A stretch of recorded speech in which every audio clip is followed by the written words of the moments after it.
Λέω το εξής. Η Ελλάδα τι έχει? Τι έχει να πουλήσει η Ελλάδα γενικά? Τι μπορεί να την κάνει να ξεχωρίσει παγκόσμια? Έχει καταρχήν στον χώρο του πολιτισμού ένα θησαυρό πολιτιστικής περιουσίας. Θησαυρό. Τον οποίο τον έχει ανεκμετάλλευτο και τον ποδοπατημένο. Δεν τον εκμεταλλεύεται. Έχουμε επίσης ένα πραγματικά μοναδικό κλίμα ελληνικό, περιβάλλον ελληνικό. Μοναδικό, δηλαδή δεν υπάρχει άλλο μέρος του κόσμου. Όσοι έχουν ταξιδέψει γύρω ανά τον κόσμο, έχουν δει αυτά τα μέρη και ξέρουν ότι αυτό το οποίο έχουμε εδώ δεν έχει όμοιο του αλλού. Λοιπόν, αυτά τα δύο στοιχεία μιας κληρονομιάς, δεν κάναμε τίποτα εμείς, είμαστε απλοί κληρονόμοι.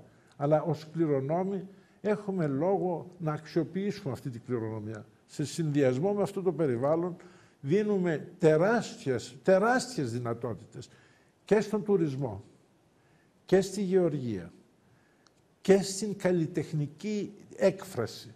Δηλαδή μπορούμε, η Ελλάδα να γίνει πηγή έμπνευσης για όλους τους καλλιτέχνες του κόσμου. Και εργασίας και δημιουργικότητας. Όλα αυτά είναι το μέλλον της ευημερίας. Πολλές φορές έχω πει το εξής. Σκεφτείτε το λίγο.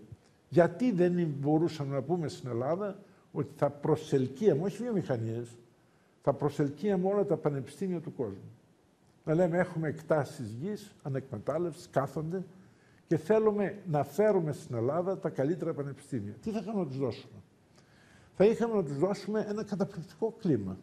Εκεί που αλλού είναι καταχνιά, βροχή, κρύο, χιόνι, δεν ξέρω τι, εδώ θα είχαν ένα καταπληκτικό περιβάλλον.